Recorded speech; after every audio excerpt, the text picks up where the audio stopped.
Bibigay ako ng 5 tips para sa pag-aaral ng gitara.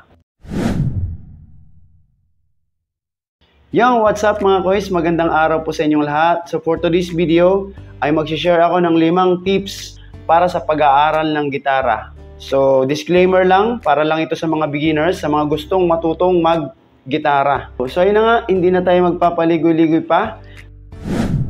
So tip number 1. So syempre kung ikaw ay mag-aaral ng gitara, dapat number 1 is dapat ay interesado ka. Yan. So mag-aaral ka ng gitara pero hindi ka naman interesado, wala ring mangyayari, no? Ang pag-aaral po ng gitara ay hindi po siya trip-trip lang, kundi dapat gusto mo talagang matuto. Dapat ay interesado ka talagang matuto. Kasi po pag trip-trip lang, konting struggle lang, ayaw mo na, no? Pero kapag interesado ka talagang matuto, ano man yung mga hadlang sa pag-aaral mo ng gitara, talagang tutuloy ka. Sabi nga, di ba, pag gusto ay maraming paraan. So dapat, una, tip number 1 ay interesado ka. So tip number 2, so dapat meron kang gitarang ginagamit. Okay? Nag-aaral ka ng gitara, interesado ka matuto mag-gitara, pero wala ka namang gitarang ginagamit. Okay? Paano ka matuto? So, pwedeng dalawa yan. Pwedeng sarili mong gitara, pwede ring manghiram ka sa kapitbahay mo, no? Kung wala ka pang pambili ng gitara. So, kung meron ka namang pambiling gitara, okay, good, bumili ka, no? Kasi kailangan po yan. Mag-aaral ka ng gitara, wala kang gitara na gagamitin. Hindi pwedeng sa utak lang, tapos pag nakahawak ka ng gitara, marunong ka na kaagad. Hindi pwede yung ganon. So, kailangan meron kang on hand or hawak na gitara. Okay? So, tip number 3. Dapat hindi mahaba yung kuko mo. Okay? Yung kuko. So, kailangan kapag nag-aaral ka ng gitara, hindi po mahaba yung kuko mo. Kasi nga, sumasabit po yan sa mga strings natin. At hindi ka po makakapag-chords ng maayos. Hindi ka po makakapagtugtog ng maayos kung mahaba po yung iyong kuko. Kaya po, putulan mo yan. So, kung ikaw ay gustong matutong mag-gitara, pero ayaw mo namang putulan yung kuko mo, lalo na sa mga babae dyan, mahihirapan ka talagang matuto. Matuto ka naman pero matagal, no? At sa gabal po yun. Hindi mo kasi madidiinan ng maayos yung mga string, no? Importante po yan. So, sacrifice mo muna yung kuko mo. Sa kabilang kamay, okay lang na may habang kuko. Yan, no? Sa akin, medyo mahaba sa akin. Okay? Okay lang na medyo mahaba yung kuko mo sa right na kamay mo. Sa left, kailangan po maiksi yan. Ito, okay lang na mahaba kasi hindi naman yan masyado ginagamit. So, ito lang yung 4 na to. Ito yung kailangan. Kailangan maiksi po yan para makapag guitar ka ng maayos. So, huwag kang manghinayang dyan. Tutubo pa naman yan. Yung talent na matutunan mo, bihira lang mangyari sa iyo yan. At for sure, pag natuto ka ng mag-gitara, habang buhay mo nang dadalhin yan. Hindi mo na yan, hindi na mawawala sa iyo yan. Okay? Tip number 4 para sa pag-aaral ng gitara. So, kailangan huwag kang mainip. Okay?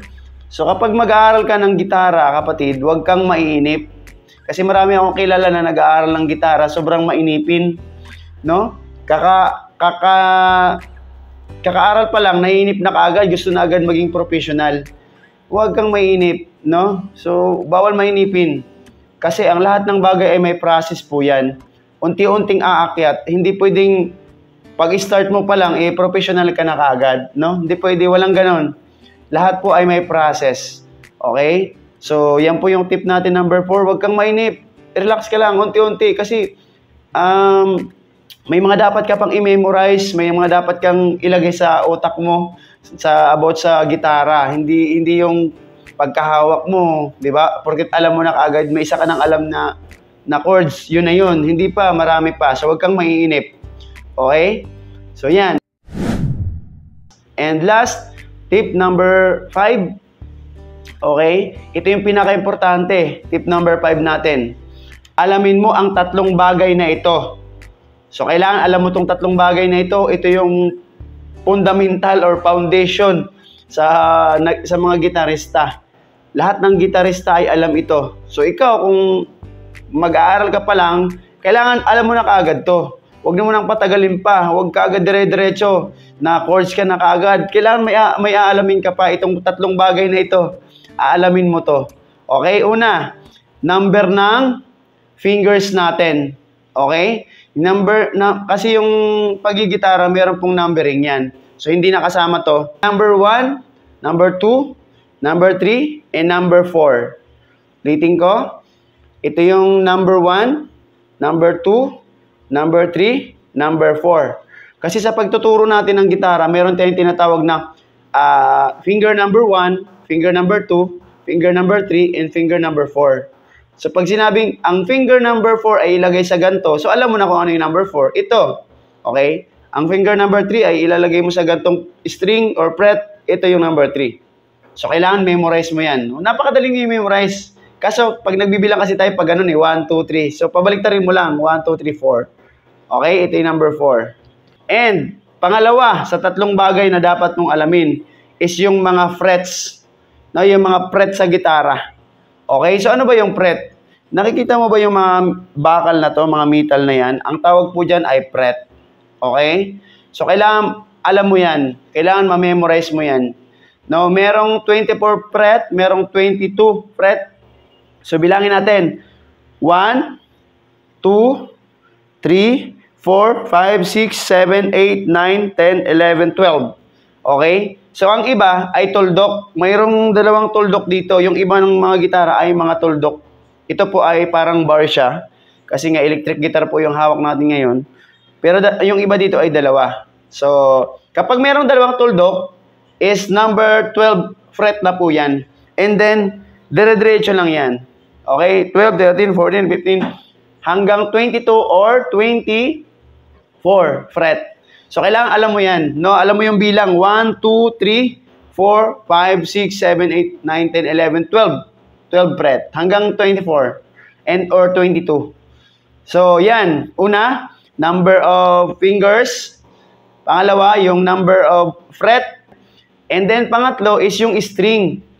String. Okay? Yung string natin. Importante, alam mo yan. Numbering at saka yung chords. Okay? Dalawa ang aalamin mo sa string. Number ng string at saka yung chords ng string.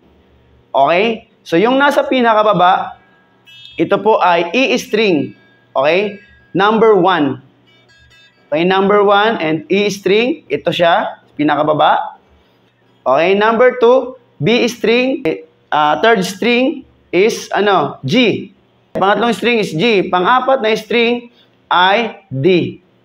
Pang-limang string ay A. And pang-anim na string ay E. Lower E.